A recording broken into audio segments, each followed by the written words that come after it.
that should be asked is, did Donald Trump or any of his associates in the campaign collude with Russia in hacking those emails and releasing them to the public? That's where we started 6 months ago. We have now heard from 6 of the 8 Democrats in this committee, and to my knowledge, I don't think a single one of them asked that question. They've gone down lots of other rabbit trails, but not that question. Maybe that is because Jim Comey said last week, as he said to Donald Trump, that on 3 times he assured him he was not under investigation. Maybe it's because multiple Democrats on this committee have stated they have seen no evidence thus far, after 6 months of our investigation and 10 months or 11 months of an FBI investigation, of any such collusion. I just suggest, what do we think happened at the Mayflower? Mr. Sessions, are you familiar with what spies call tradecraft? A little bit. That involves things like covert communications and dead drops and brush passes, right? That is part of it. Do you like spy fiction? John le Carré, Daniel Silva, Jason Matthews? Yeah, Alan First, David Jason Ignatius. Just Jason finished Bourne. Ignatius's book. Do you like Jason Bourne or James Bond movies? No. Yes. I do. Have you ever, in any of these fantastical situations, heard of a plot line so ridiculous that a sitting United States senator and an ambassador of a foreign government colluded at an open setting with hundreds of other people to pull off the greatest caper in the history of espionage? Thank you for saying that, Senator Cotton. It's just like through the looking glass. I mean, what is this?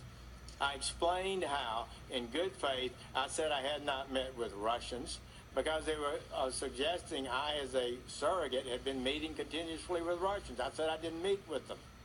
And now the next thing you know, I'm accused of some reception, plotting some sort of influence campaign for the American election.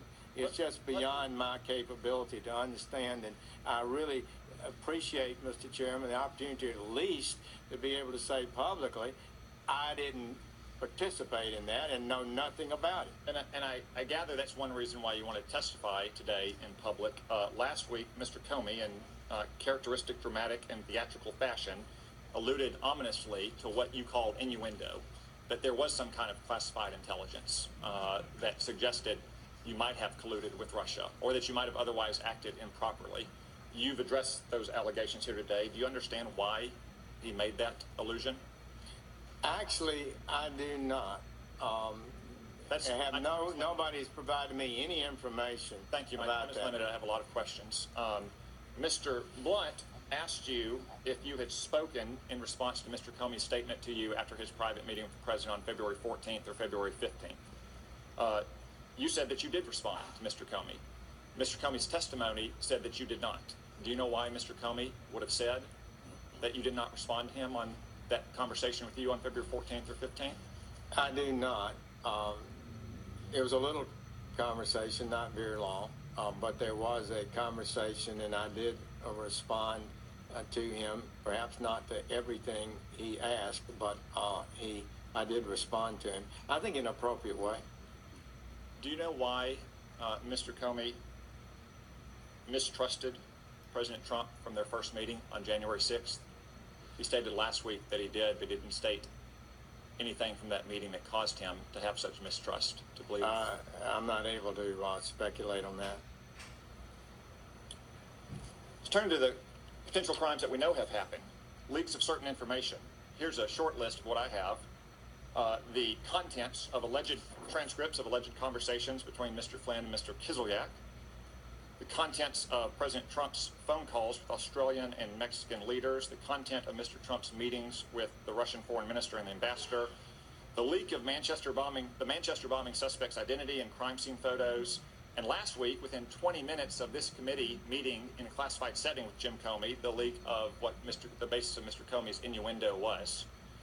Are these leaks serious threats to our national security, and is the Department of Justice taking them with the appropriate degree of seriousness in investigating and ultimately going to prosecute them to the fullest extent of the law?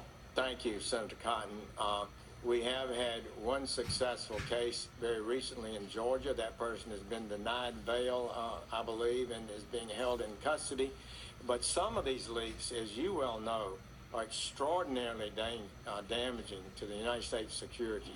And we have got to restore a regular order principle. We cannot have persons in our intelligence agencies, our investigative agencies, or in Congress leaking sensitive matters on staff. So this is, I'm afraid, will result in, is already resulting in investigations, and I'm fear that some people may find that they wish they hadn't leaked. Thank you. My time has expired, but